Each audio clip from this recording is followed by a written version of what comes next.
make sure. Okay, great. We are going to record this for folks that are unable to attend. And then did we have the results of the poll that we maybe wanted to share out, Sarah?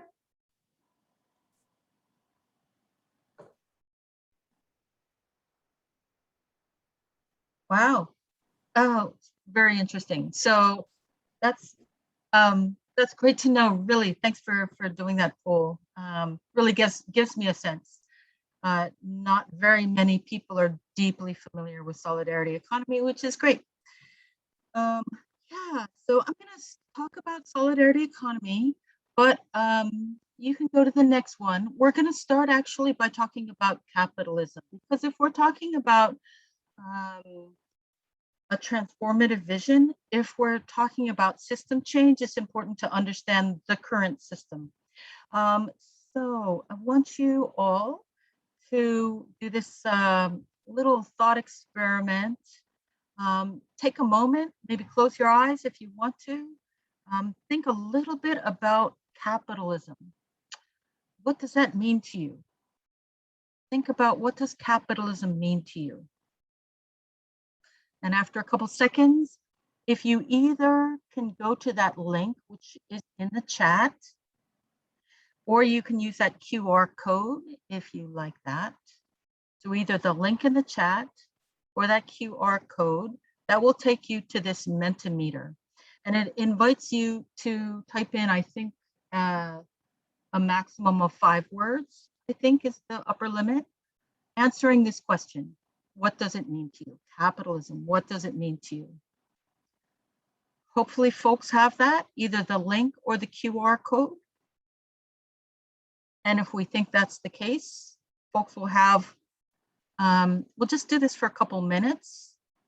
And Kelly is sharing the results. And we should see this populating in real time as people enter terms. So hopefully, are people in? Are people entering words? Anybody from the kind of facilitation team, if you can drop in some words, let's see if this is working. It's not. Folks saying that they're adding words, but I'm not seeing it pop up. Oh boy, I wonder if the setting, it might be, oh, there we go. Whoa, great. That's perfect. Okay, so some of the bigger the word, the more times people have mentioned it. So profit, exploitation, money, competition, greed or big, consumption, growth, extraction, opportunity, inequality. So those are some of the main descriptors that people think of when they think of capitalism. Okay, we can close that one and go on to the next slide. So keep that word cloud in mind. Just keep that word cloud and that sense of capitalism. The next thing that I want to do is I want to define capitalism. So I am an economist by training. And as Adoma mentioned, I was the executive director of the Center for Popular Economics for a bunch of years, and I was a member for decades beyond that. This is the definition that the Center for Popular Economics has used for over 40 years. So I just want you to know it's not like I'm just pulling this out of thin air. And it really has stood the test of time. The reason why, it's not perfect, right? It's pretty simple, but this is to kind of counter a comment I often hear, which is, oh, capitalism, it's just so complicated, it's impossible to define. And then it becomes, on the left at least, it becomes a catch-all for everything that we don't like. This is mushy and not very useful. So this is from an economist's perspective, this is a definition. So first of all, it's about the private ownership of what sometimes we call the MOPs, the means of production. The means of production are the stuff that you need to produce stuff, goods and services. So it's your land, it's your tools, it's your equipment, it's your factory, it's your inputs, right? So those are your MOPs, your means of production. The second thing is that the workers who produce goods and services, right, they're paid a wage. right? So the workers, that wage labor, they do not own the means of production. And right there you have a class struggle. So the private owners are the capitalists. That's what it means to be a capitalist. You own the means of production. And the workers work for a wage they do not own. So there's a tension between the owners and the workers. That's a class struggle. That class struggle has been going on for hundreds and hundreds and hundreds of years. Profit maximization, right? Trying to get the most profits, right? Capitalists are going to be generally trying to maximize profits, often on the back of workers, right? Trying to lower wages, implement speed up, cut back on safety, things like that. So part of class struggle. Commodity production means that things are produced for sale, not necessarily for use. So very often things are produced that are profitable, that are highly profitable, and things that aren't very profitable are not produced, or they're not produced very much. Maybe affordable housing is an example. Yeah, anyway, you can think of all the gewgaws that are produced that are profitable, but maybe not socially desirable. The last thing is market exchange. Goods and services are exchanged on the market.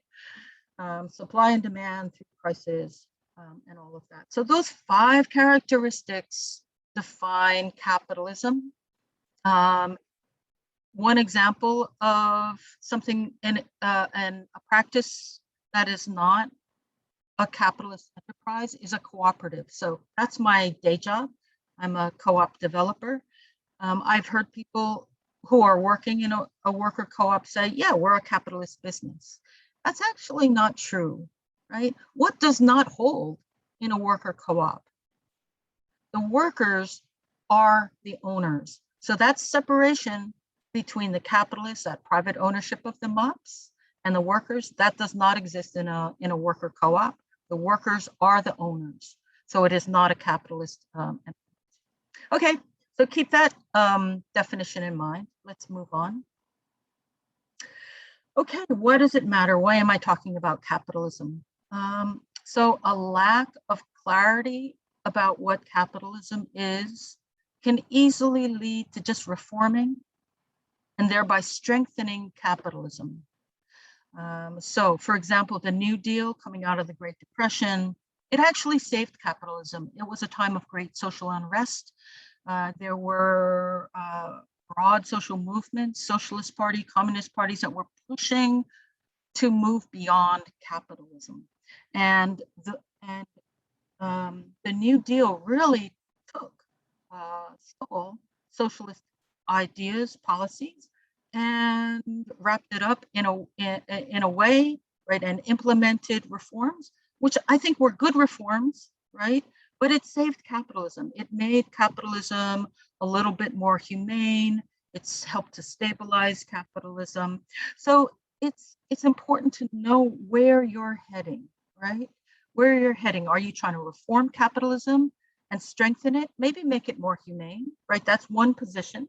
And I'm not particularly attacking that. I personally strongly disagree, but that's a position. We should just have clarity. That's my argument. Clarity about what the long-term vision is for solidarity economy helps to ensure that we're building transformative reform,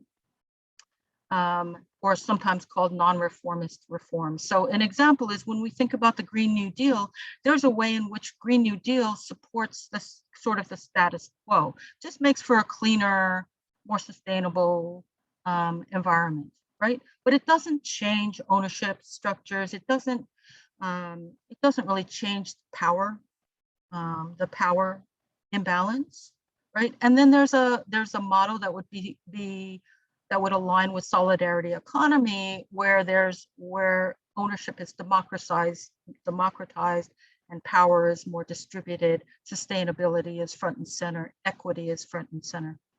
Okay, so it matters. And whether you agree that we should go post-capitalist or whether we should reform capitalism, at least clarity is really important. Okay, next slide. So now we're going to talk about what is solidarity economy. And before that, I want to do a little guided visualization with you all. So if you'll indulge me, close your eyes. Take a deep breath in. Breathe out.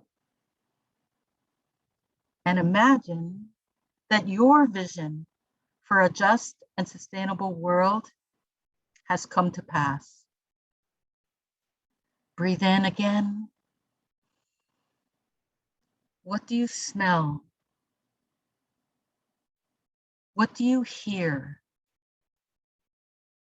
Imagine that you are walking. What are you walking on? A sidewalk, a road, a pedestrian path? What do you see as you are walking along? Do you see cars, bicycles? Do you see buildings? What kind of buildings? Do you see parks? What do they look like? Who is using them? Whatever you see, do you see other people? Do you know them?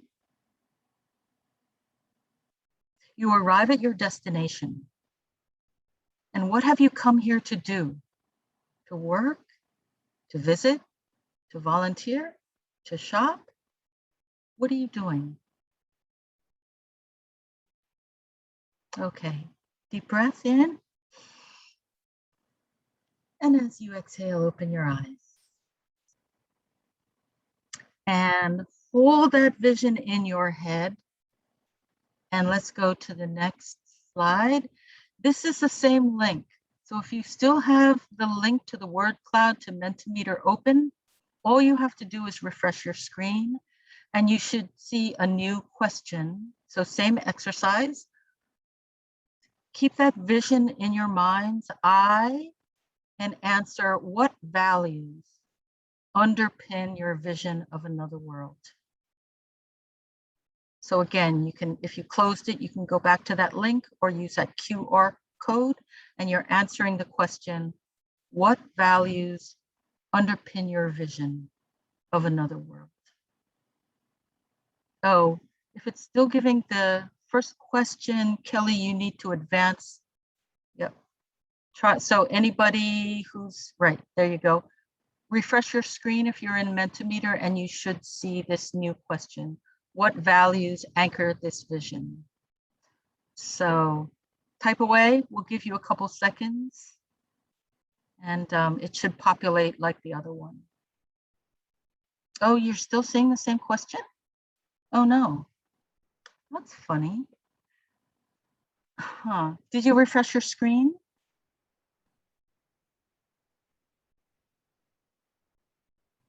For anybody who's in Mentimeter, do a refresh.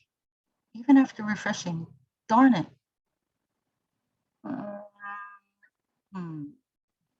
What about,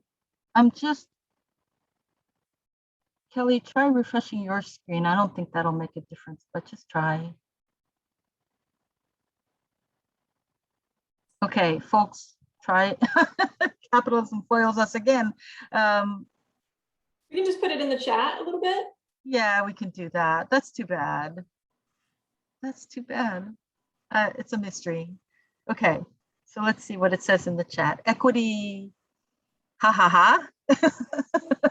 Regenerative, community, nature, respect, accountability, autonomy, free will, communalism, neighbors, peace, collaboration, fresh air, connection, progress, sharing, shared purpose, equity, cooperating, rights of nature, education, simplicity, community, kindness, peace, green space, empathy, social justice. It's too bad we can't capture this all in a word cloud. It's really nice. Smelling fresh earth instead of paper mill. These are great. Okay. Thank you so much. Apologize. Environmental protection. Great. Joy. There's a good one. All right. So thanks for that. So we're back to the slides and heading into the definition of the solidarity economy. So the first thing to point out is that the solidarity economy is grounded in values. It'll look slightly different in different parts of the world. the US Solidarity Economy Network uses these 5. So solidarity, solidarity, cooperation, mutualism, etc., democracy in politics, work, community, etc., equity in all dimensions, race, class, gender, ability, etc., sustainability. Solidarity economy does embrace the rights of Mother Earth, like officially the international network does, and pluralism. So solidarity economy is grounded in these values.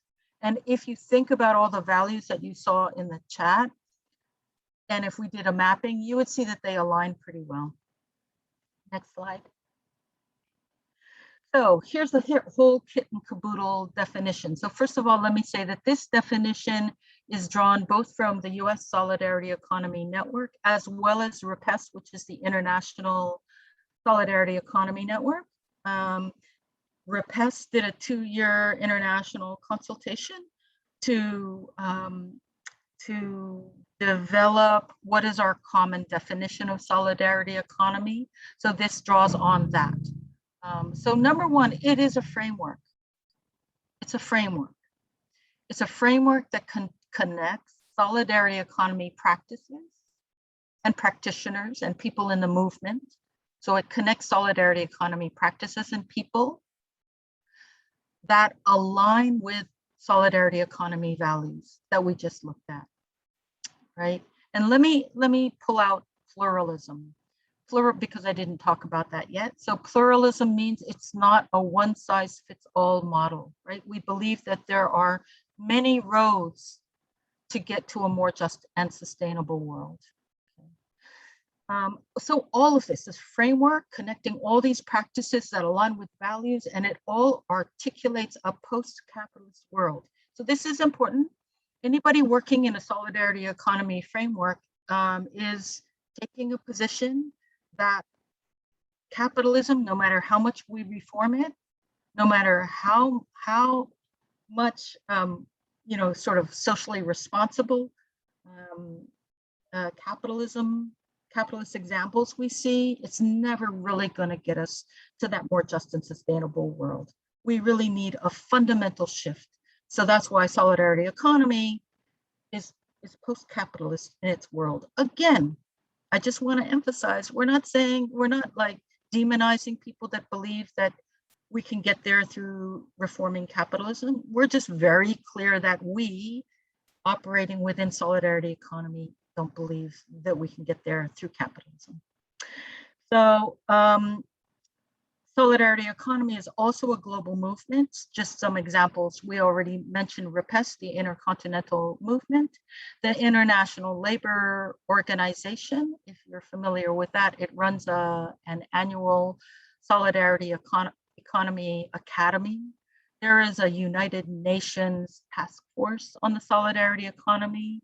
It has been enshrined in a couple of constitutions, solidarity economy has, in Bolivia and Ecuador, and there are a bunch of countries, maybe like a dozen countries that have national policy frameworks in support of solidarity economy. So there's a lot of there's a lot of legs throughout the world.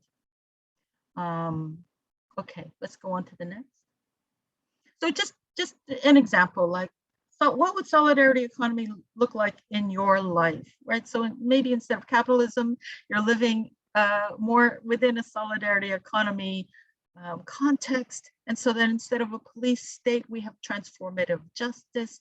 Instead of monopoly corporations, we have community controlled businesses. Instead of a boss, maybe you are a worker owner. Instead of landlords, we live in community land trusts.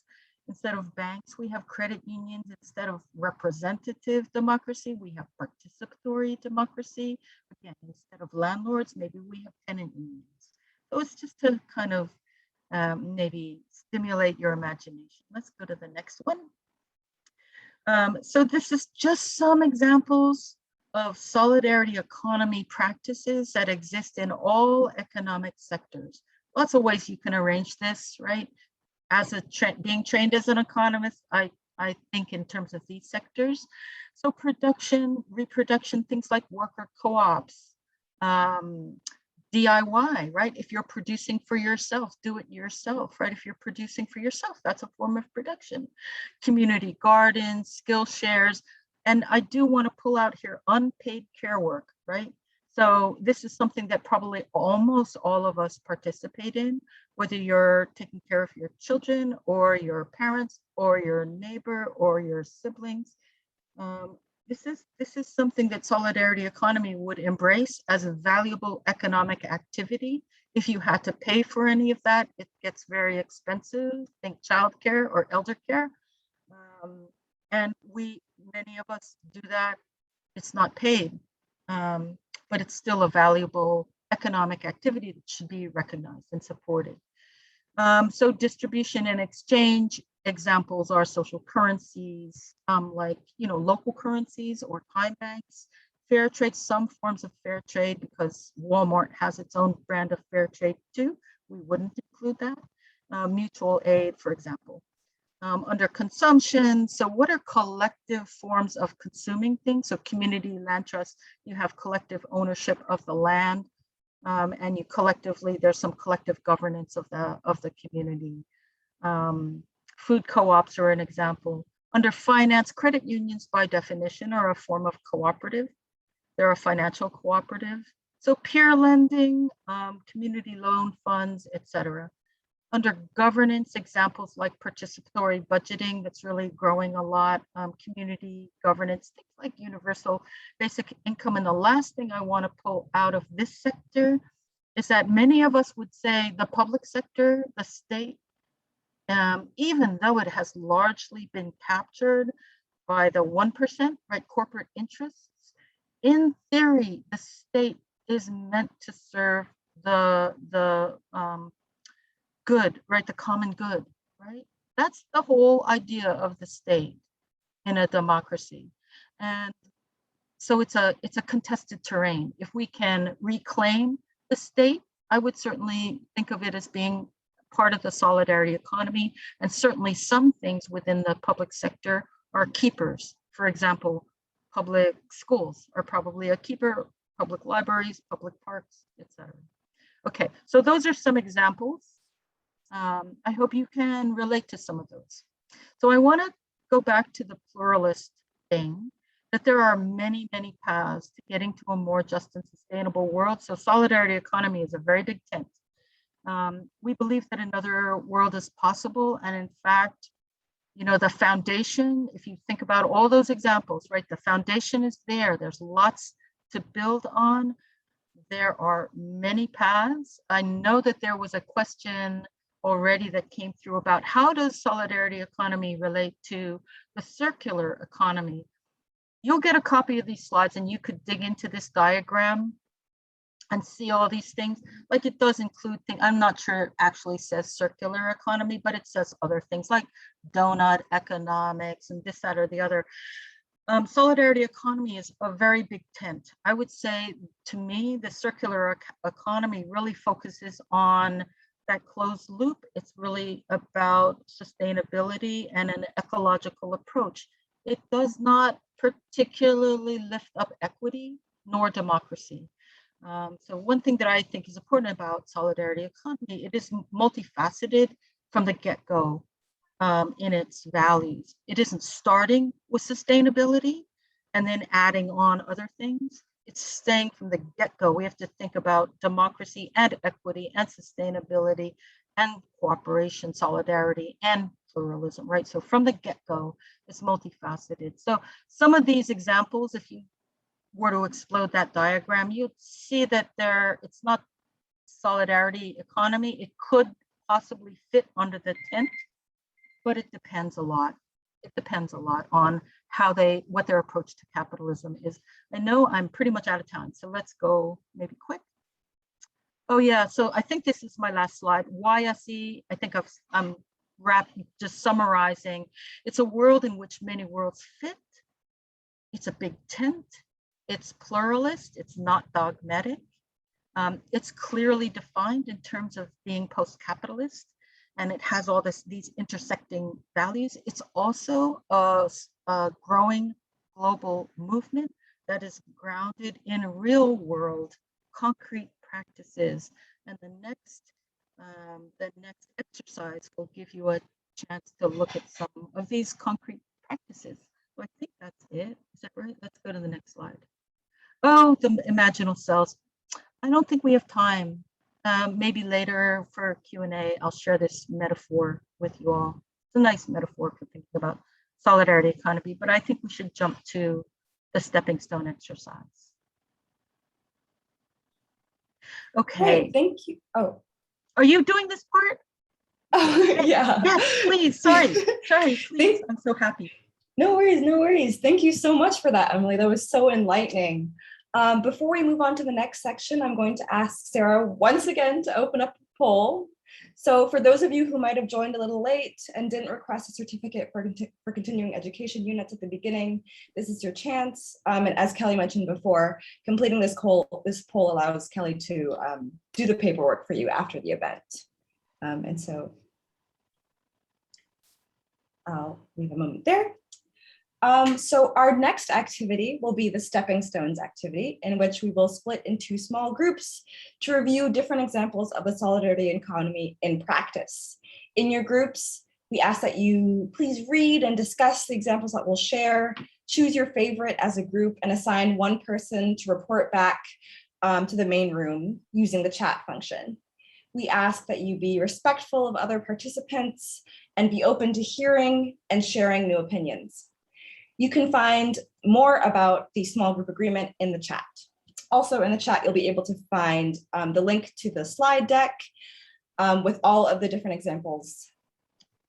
Before entering the breakout room, be sure to look at what your room number is and use the set of slides with that same number.